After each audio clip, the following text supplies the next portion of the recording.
Friday Night SmackDown was taped last night from Manchester, England, and I was thinking to myself, I know whenever they go to the UK, they have great crowds because the UK is one of the best crowds you can go to, but every single time they ever go there, it's always the same old shit. The show always sucks. They have great crowds, but because it's a tape show, I think, oh, no one's going to watch a tape show. We're going to get a shitty rating, so let's phone it in. And that's exactly what they did last night. The show was a piece of shit. You start off with Baron Corbin coming out, and like, oh, come on. Baron Corbin, you're kidding me. Oh, let's start the show with Baron Corbin. You're fucking kidding. It was a horrible promo. No one gave a shit. Had a horrible promo on Roman Reigns. They had the Roman Reigns, big dog, when he comes out on his Titantron, barking like a child. It's fucking garbage. It was awful. It was the shittiest promo you'll ever see. It went on and on and on and on. And it was getting to the point where I just want to turn the TV off. This is never going to end. And, it was so bad. It was just, thank God it finally ended. It was, oh my God, Baron Corbin's the worst wrestler in the company. They show Big E and Kofi Kingston in the back, and they're stopped by Kayla Braxton, who's back to her backstage announcer duty. She did the ring announcing last week, but she's back because everything got messed up because of Saudi Arabia, but she's back to her old job.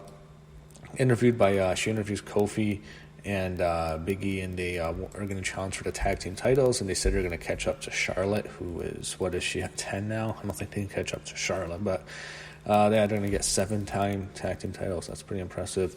So next is Big E and Kofi against Revival. So I was thinking to myself, Big E and Kofi for sure are going to lose. They're probably going to split up. That did not happen. Big E and Kofi win the SmackDown tag team champs. New Day gets their belts back.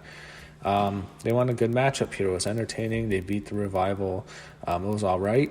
For the Revival, I don't know what's next for them. I think, isn't their contract going to be up in 6 months? I remember last year, or earlier this year, during WrestleMania season, reading that their contracts are up in March or something. I think they're probably out the door. But Big E and Kofi won, and I guess they're in that triple threat tag match. It's them, New Day against War Raiders. I'm not calling them Viking Raiders, War Raiders. And I think the NXT team is the Undisputed Era. So, hey, that should be really good. So they celebrate in the ring. Then they show in the arena Roman Reigns arrives, and he's talking to Shorty G, and they show Daniel Bryan walking in the back. Sami Zayn talks to him. He wants him to join his team or something. It was awful. Sami Zayn's just the worst. I wish you'd just leave the company. Just not interested in seeing him anymore on TV. You had Otis and Tucker against, they're ready to wrestle, but all of a sudden you have Imperium, so that's Walter's group from NXT UK. They attack Otis and Tucker, and Walter hits a big boot to Otis. They continue to beat them down. Then you have the New Day, Apollo Crews, Ali, and Shorty G come to the ring, and Imperium leaves, but it was another NXT beatdown. So NXT UK, you have the Imperium. They show backstage you have Kayla Braxton interviewing Sasha Banks and Bayley. Bayley's the one being talked to, and she talks about she won, and she talks about Shayna Baszler, and that's the big angle they're setting up. Sasha says they will always live in their shadows. Bayley says on Raw they were going to keep an eye on me.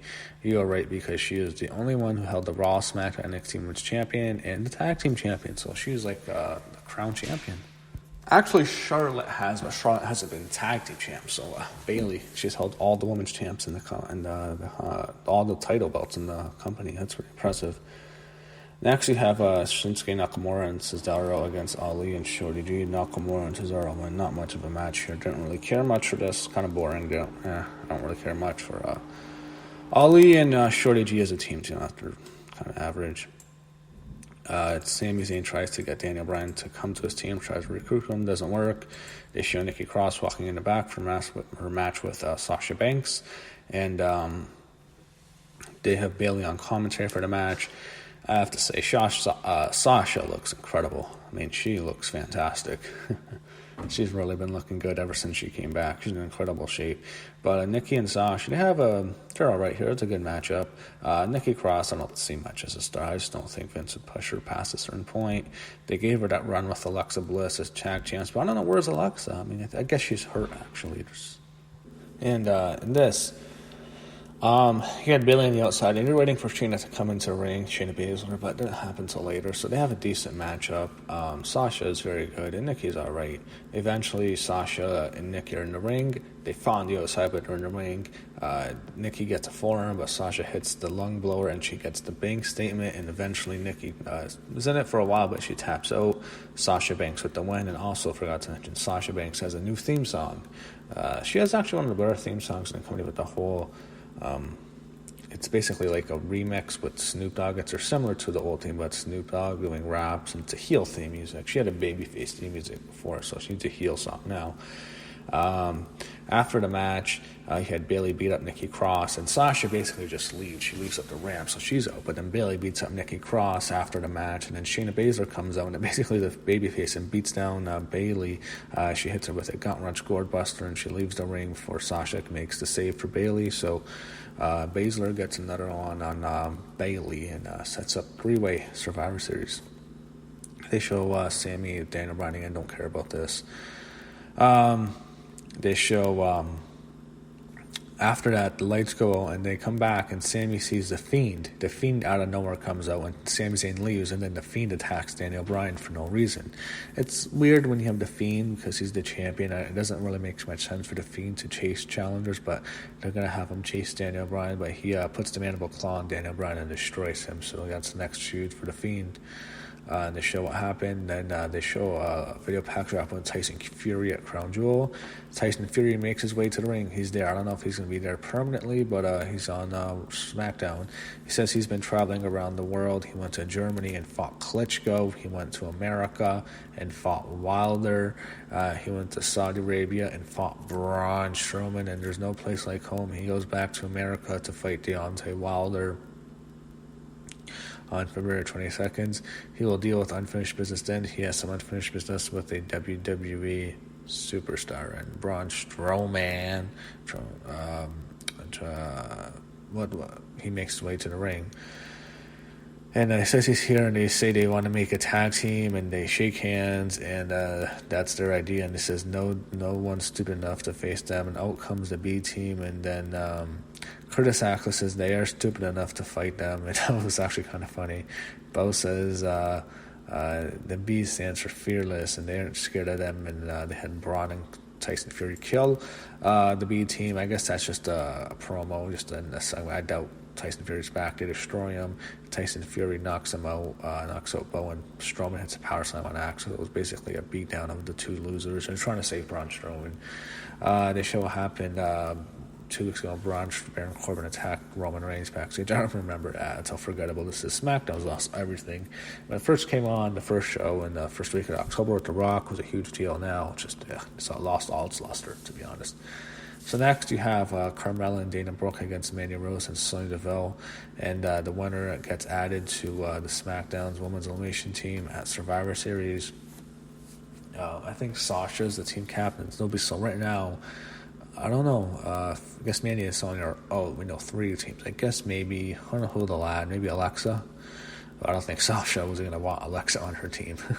Anyway, in this match, Mandy Rose, man, I thought they'd do so much more with Mandy Rose. They're just doing nothing with this chick. I don't get why. I mean, she's obviously very marketable, and she's one of the best women they've ever had. Maybe the best, most attractive chick they've ever had. I don't get why they don't do more with her. Why are they, just not pushing her past a certain level? And Sonya, I thought they'd push more because she's openly lesbian. I thought they'd want more LGBT representative and stuff. So I'm surprised they're not pushing these two. But they want Carmella and Dana Brooke. No one cares. I kind of want Bianca Belair to just put Carmella in a military flesh slam and just destroy her again. I watched that clipping, and that was absolutely hilarious. Throwing out Carmella like the trash that she is. And Carmella and Dana Brooke get the win here. Just didn't really care much for this. They want to push Dana Brooke. I don't see much in her, but yeah, they're on Team SmackDown.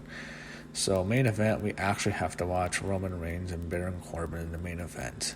They're trying to set the record low ratings. Roman Reigns and Baron Corbin in the main event of SmackDown. For fuck's sakes, why do you hate your fans, WWE? What did we do to you? What did we ever really do to you for you to hate us this way? I mean, we support you for so many years. We gave you our money. What did we ever do to you? We don't deserve this. Oh, I don't care about fucking Roman Reigns and Baron Corbin fucking main event. Baron Corbin pins Roman Reigns cleanly. Yes, Corbin pins Reigns. They're gonna push this guy more and watch SmackDown go into the shitter. I hope the ratings are horrible. I will hope Fox. Really, I'm not gonna lie. I really hope Fox puts SmackDown on FS1 and just says fuck it, because the ratings are horrible. Fuck Baron Corbin shows fuck. Oh, it's a shitty show. I didn't care for this at all. I know they're in the UK. They have one of their best crowds, but it's taped, so they want to phone it in. But the show was absolute garbage. And really, it's only a matter of time before Fox makes the tough decision to move SmackDown from Fox on the network to FS1. And that's going to happen very soon if they keep putting Baron Corbin on TV like this.